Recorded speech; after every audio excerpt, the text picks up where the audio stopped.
হঠাৎ করে যাদের উত্থান হয় তাদের পতনটা এরকম হঠাৎ করেই হয়। সরাসরি মমতা বন্দ্যোপাধ্যায়ের এই ঘটনার সঙ্গে ইনভলভমেন্ট আছে। এটা দলের সিদ্ধান্ত, নিতান্তই এটা ইন্টারনাল ডিসিশন যে কেন তাদেরকে সাসপেন্ড করা হলো। সাসপেনশন কি হতে পারে বা কি আছে না যে এটা আমরা বিগত দিনেও দেখেছি। যে হসপিটালগুলো এখন ওদের ইনকামের একটা রাস্তা, কোটি কোটি টাকা সেখান থেকে ইনকাম হয়। আবার পুনর্বিবেচনা করে তারা দলে ফিরিয়ে নিয়ে আসবে বা কাজ করে। কালকে আবার ঢুকে যাবে আবার তৃণমূলে, এদের তো যাওয়া আসা চলতেই থাকে। এখন তিনি স্বীকার করছেন, এরা বুঝতে পারছেন যে এই ঘটনার সঙ্গে কোনো না কোনোভাবে দলের ইনভলভমেন্ট আছে। রাজন্যা বা প্রান্তিক দুজনেই যথেষ্ট ম্যাচিওর্ড, ওরা দলের সৈনিক। আমরা দেখলাম যে সম্প্রতি রাজন্যা হালদার এবং তার হাজবেন্ড দুজনকেই তৃণমূল থেকে সাসপেন্ড করা হলো, কারণ সম্প্রতি তাদের যে শর্ট ফিল্ম রিলিজ হয়েছে আরজি করের পটভূমিতে, তার উদ্দেশ্যে কি বলবেন?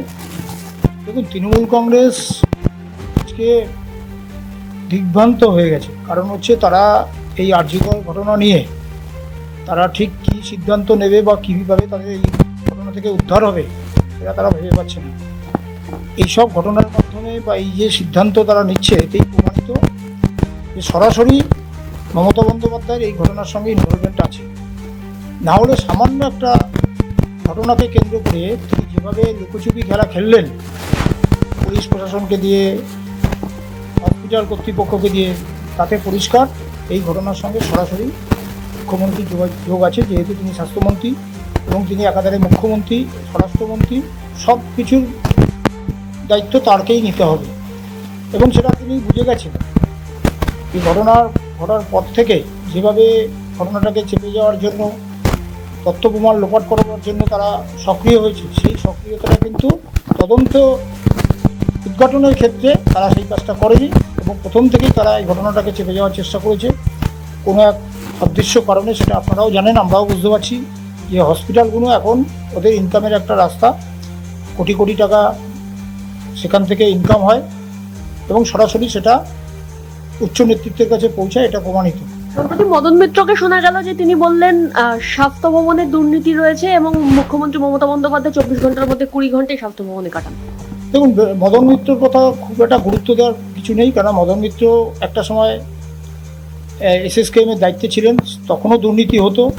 এখন তিনি স্বীকার করছেন, এরা বুঝতে পারছেন যে এই ঘটনার সঙ্গে কোনো না কোনোভাবে দলের ইনভলভমেন্ট আছে আরজিকর ঘটনার সঙ্গে, যার জন্য তিনি সামান্যতম কেউ যদি প্রতিবাদ করে বা কোনো রকম এই ব্যাপারে মুখ খোলে, আমরা দেখেছি ডাক্তার শান্তনু সেনকে দিয়ে, পরবর্তীকালে সুখেন্দু শেখর বাবুকে দিয়েও দেখলাম, তাদেরকে একেবারে দল থেকে বহিষ্কার এখনও করেনি, কিন্তু তাদের কোনো গুরুত্ব কমিয়ে দেওয়া হয়েছে এবং আমাদের একজন সাংসদকে পর্যন্ত ইস্তফা দিয়ে জওয়াহর সরকার, তিনি ইস্তফা দিয়েছেন।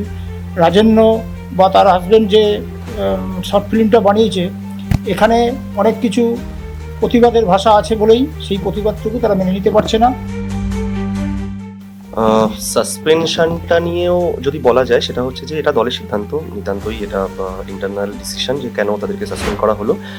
আর আমি বলবো যে আগামী দিনে রাজন্যা বা প্রান্তিক দুজনেই যথেষ্ট ম্যাচিওর্ড, ওরা দলের সৈনিক।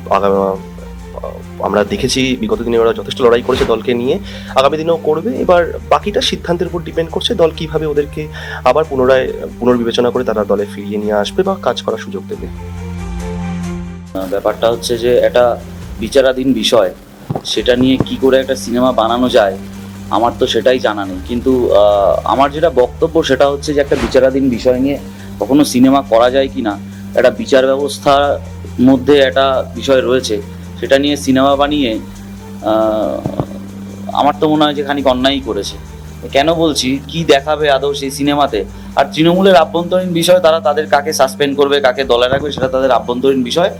ওই তৃণমূলের সাসপেনশন কি হতে পারে বা কি আছে না যে এটা আমরা বিগত দিনেও দেখেছি। আজকে আছে, কালকে আবার ঢুকে যাবে আবার তৃণমূলে, এদের তো যাওয়া আসা চলতেই থাকে।